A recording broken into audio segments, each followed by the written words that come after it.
Halo dica, ja sam na odmoru. Ja sam sa svojom familijom na morju. Kad idemo na plažu, trebamo kupaći kostim ili bikini,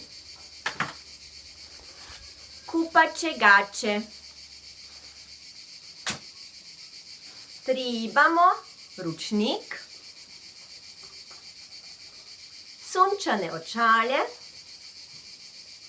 krljaču,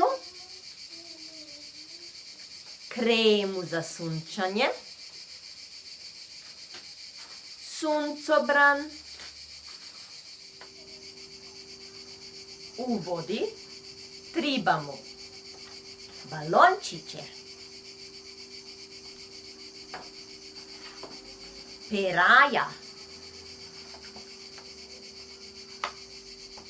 i